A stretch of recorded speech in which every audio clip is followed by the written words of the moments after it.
Hey, Brother Raj, you all right? Your shoulder How okay? you doing? Yeah, it's okay, but I got a lot of complications with it when I had that surgery. I didn't think all this here was the after effects, but you know what? With this shoulder here hurting, I was favoring it. Now this one, I got to go have surgery on this one now. Oh, well, I'll be in prayer for you, and know that after surgery, it's common to have some complications, but everything is going to be all right. Peace to the television audience.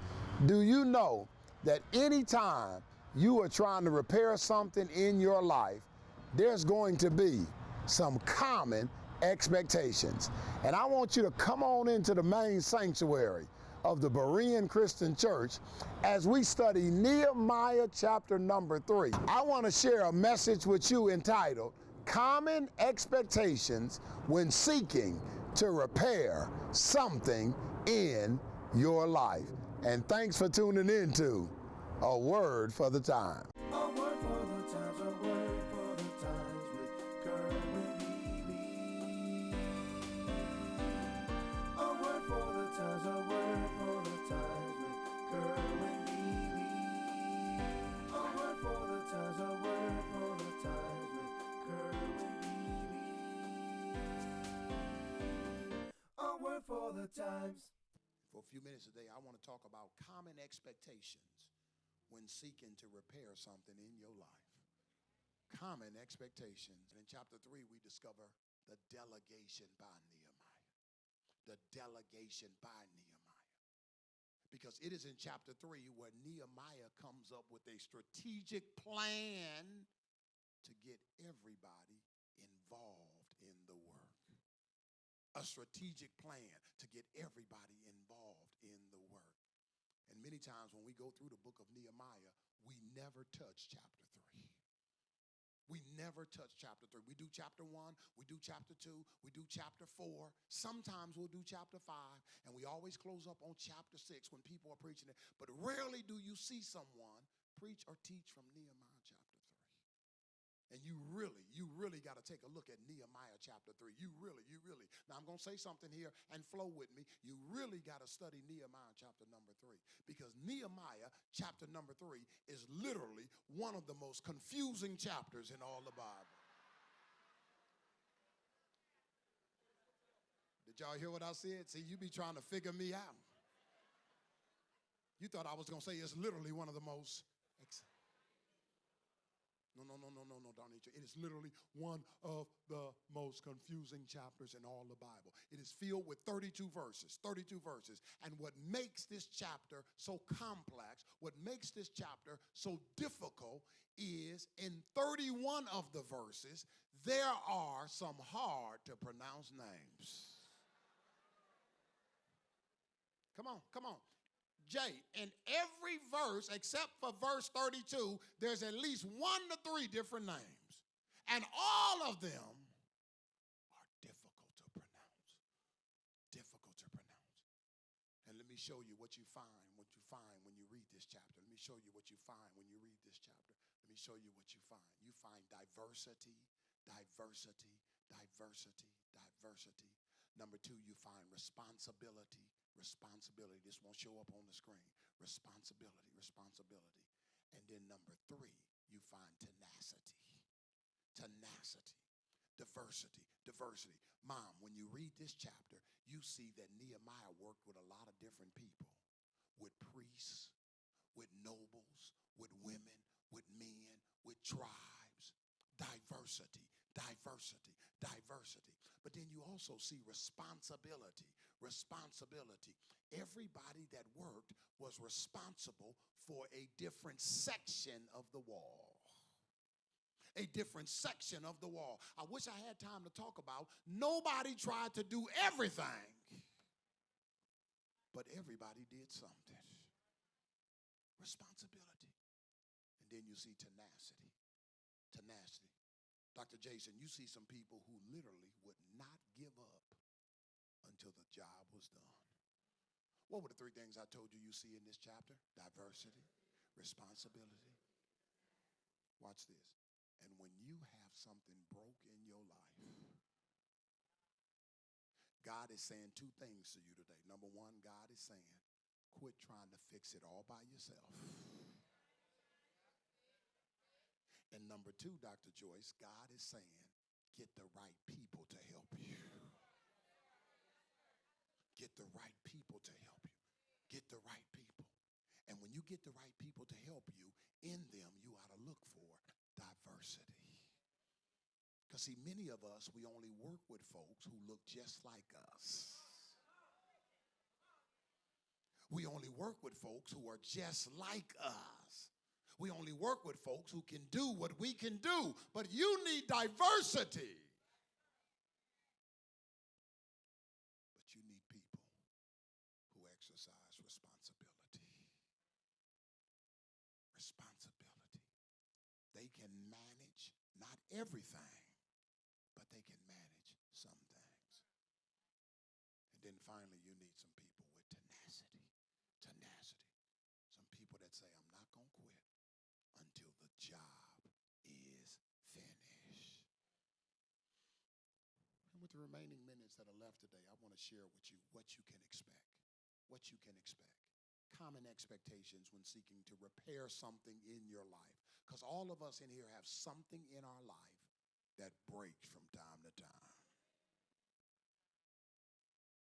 Look at somebody, tell them something in your life broke right now. Something in your life broke right now. Something in your life broke right now.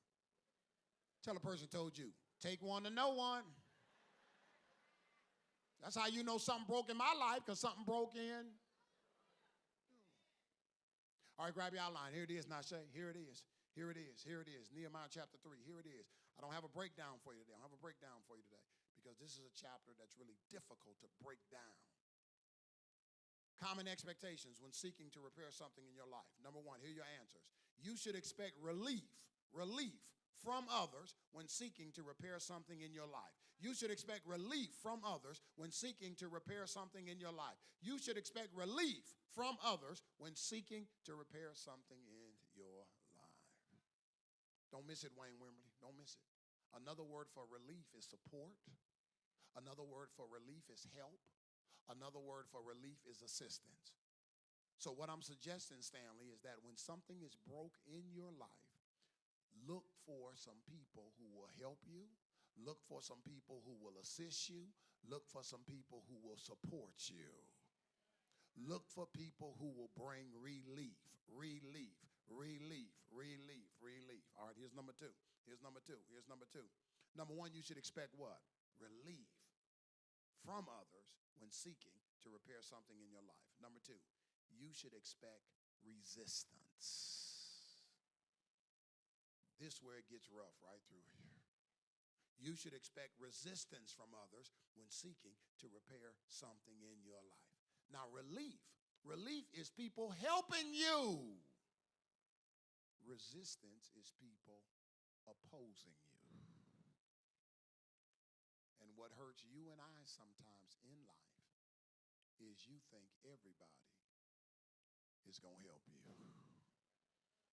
You think everybody's going to support you.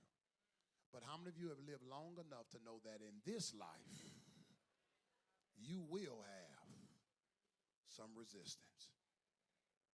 Hey, can I share with you? Can I share with you, Tiffany, what I've seen in my life? Johnny, here's what I've seen in my life. Mac, here's what I've seen in my life. I've seen that many times the people that I thought would bring relief brought resistance. And then I've also found that the people that I thought would offer resistance brought the relief. Number one is relief, right? Number two is resistance. Ask somebody on your row, where do you fall in my life? Number one or number two? Number one or number two? Where do you fall? Where do you fall in my life? Number one or number two? And respond back to them and say, it depends on what you want. If you want me to encourage you, I'm relief. But if you want some money, talk back to me if you can. I'm resistance.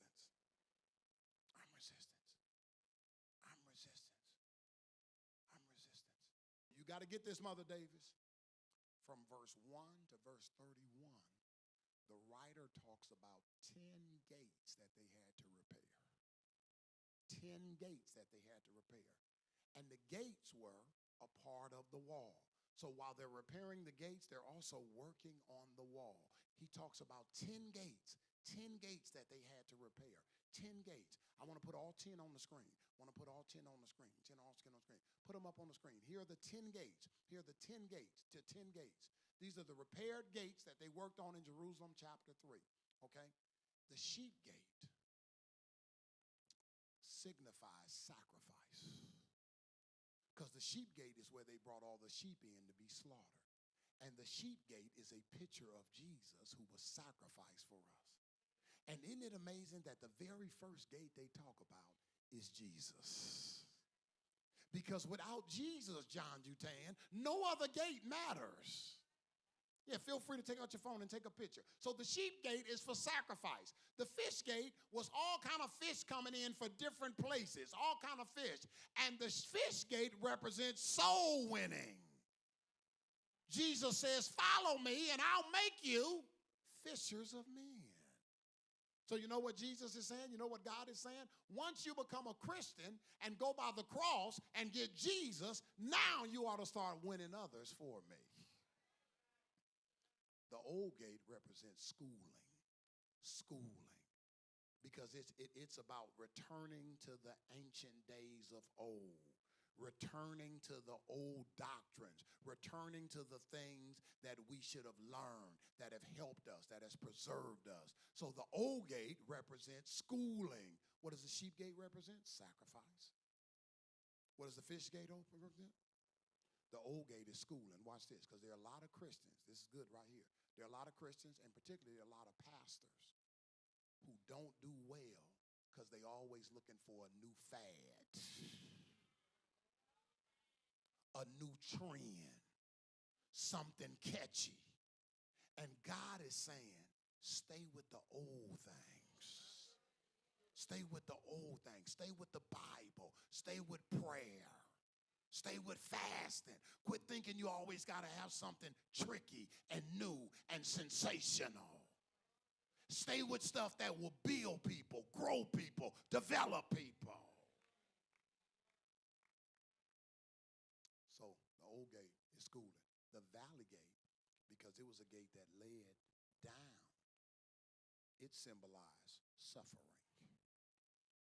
Now watch the flow. When you get Jesus, sacrifice, and you start winning other people, soul winning, and you start getting some learning, the devil gonna bring trouble in your life. Am I helping anybody up in this place today? It's suffering. And then the dung gate represents sewage. Because the dung gate, Minister KK, was the place where they took all the garbage and all the feces and let it out. And here is what God is saying. When you get Jesus, you start winning people to Christ, you start growing, you start suffering. Some of that suffering is going to cause you to get rid of some baggage.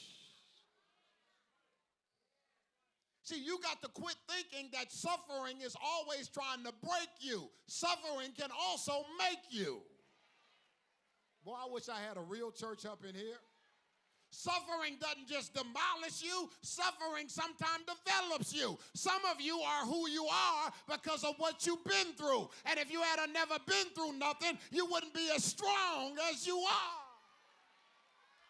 You learned how to pray because of suffering. You learned how to worship God because of suffering. You learned how to trust God because of suffering. Lean over and tell somebody, I am who I am because of what I've been through.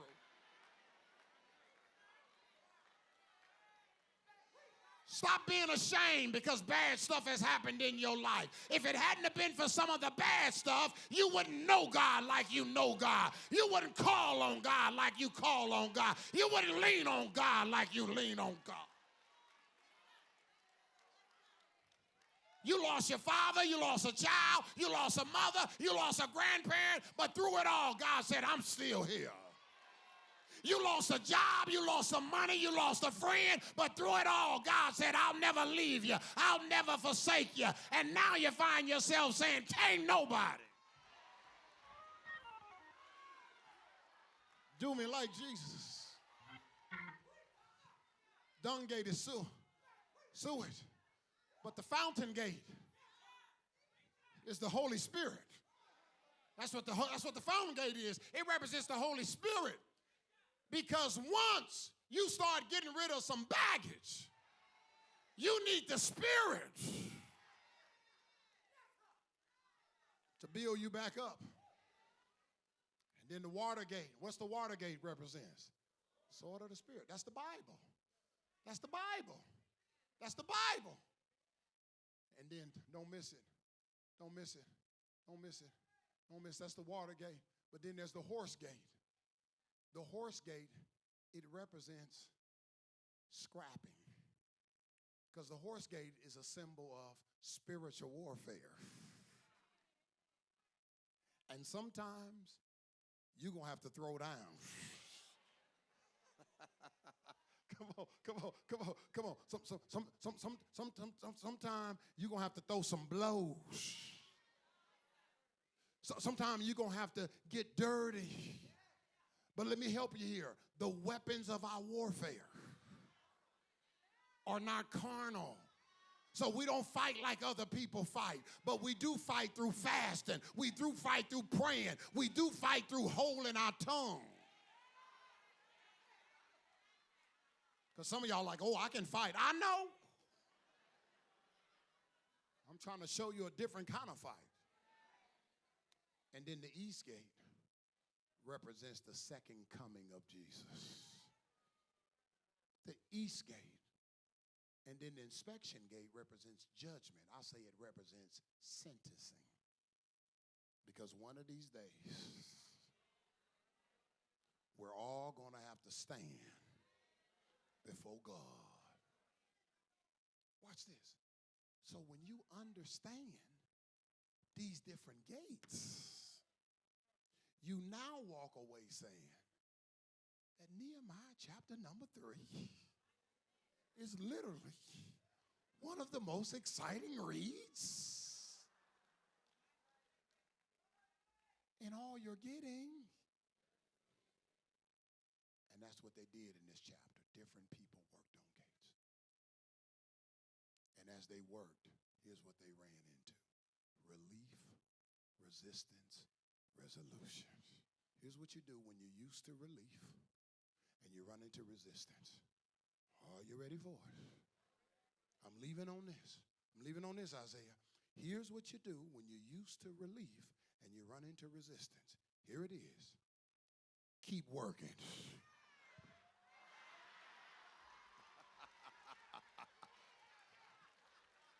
I started to drop the mic, but I remember I ain't at a guest church.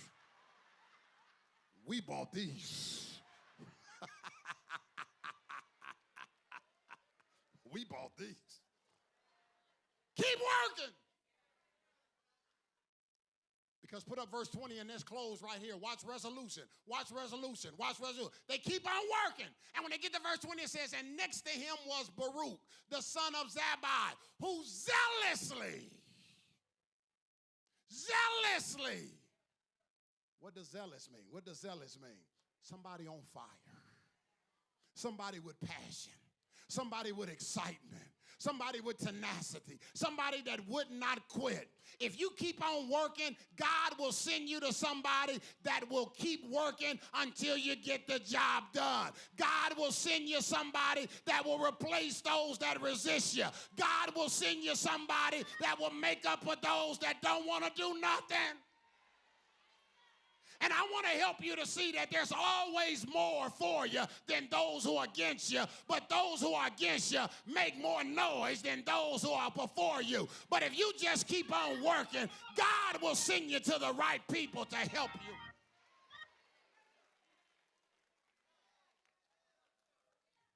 Now let me pastor you for a minute. Some of you were doing good at this church. And you were helping this church bring relief. And you ran into some resistance. Somebody said to you, why you in my seat? And you said, I ain't going back to that church. Somebody said, how you get a song, and I've been here before you, and I never got a song. How you gonna lead something? How you gonna be on the praise team, and you just got to this church? How you be resistance?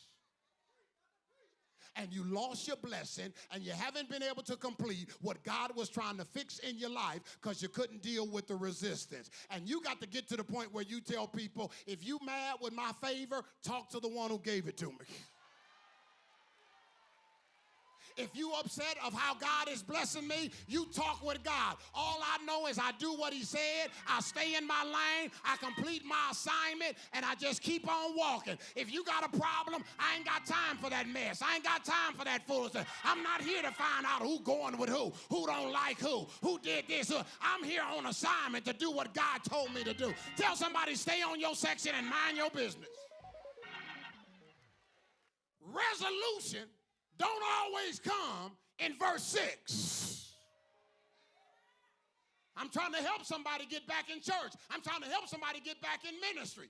Quit thinking that when you run into resistance that the resolution comes in verse 6. In this passage, the resolution didn't come till verse 20. But what did the other workers do? We kept working until it came. And God is telling you, walk on to 6, walk on to 7, walk on to 8, walk on to 9, work your way through 10, work your way through 12, work your way to 13, work your way to 14. And when somebody tell you what you're doing all that, tell them I've come too far from where I started from. Nobody told me that the road would be easy, but I don't believe that he brought me this far. And when you get to verse 20, you'll meet somebody that's fired up. You'll meet somebody that's excited. You'll meet somebody that'll put pep in your step, God in your stride, soul in your stroll, dip in your hip. And when you meet him, you'll say, he may not come when you want him.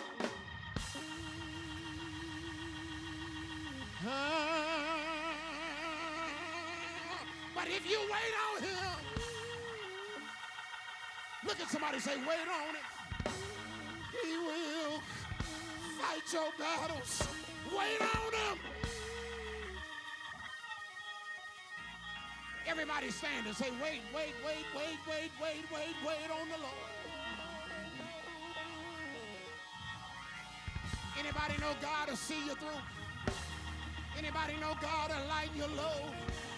Anybody know God will pick you up, turn you around?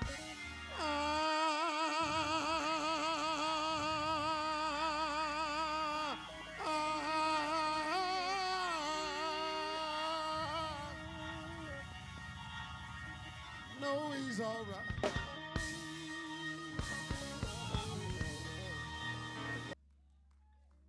We got gates in this church that are messed up. We got walls in this church that's messed up. But some of you then got off the wall. You got off the wall. Somebody discouraged you. Somebody lied on you. Somebody talked about you. Somebody said something that wasn't true. But let me ask you this. Who are you working for?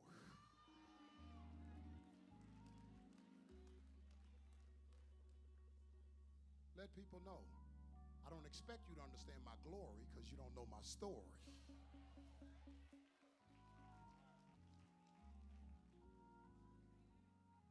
God will take care of you. If you just keep on working, God will cause the right people.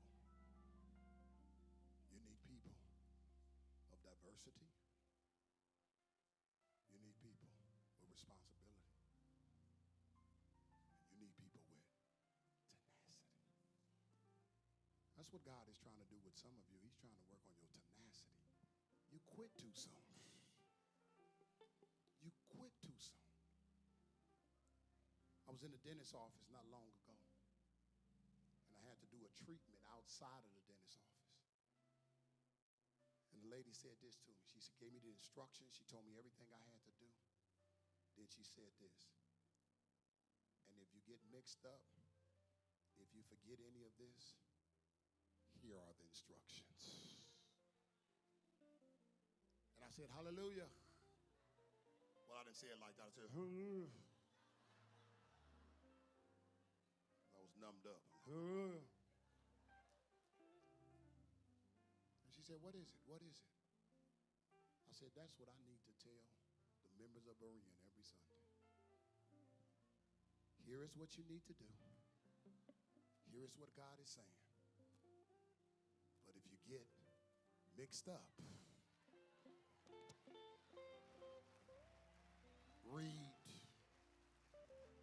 read this.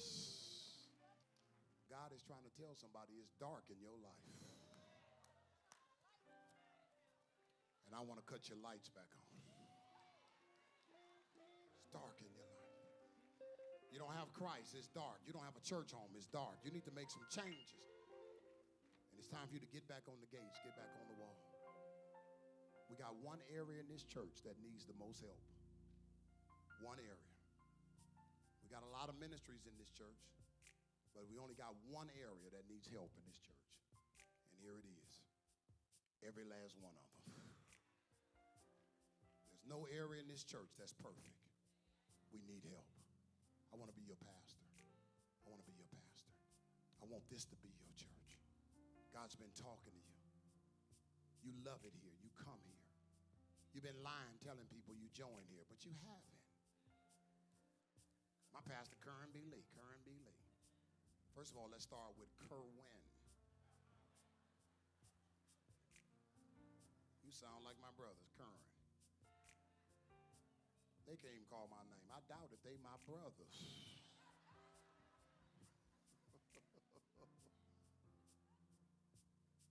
Somebody needs to make a decision today. If you're here today and you know you need Christ, or you want Berean to be your church home, would you just lift your hand up? Lift your hand up. Pastor, I do. I want. Hey, Raj, how you doing? Hey, Pastor, my shoulder's feeling a lot better now. Thanks for letting me know all complications will be removed. Oh, thank you, Pastor. Praise the Lord. Won't he do it, my brother? Won't he do it? Hey, once again, I'm all out of moments, but I'm never out of message. And I want you to know that whenever you try to repair something in your life, there are just some common expectations you will have to experience and endure.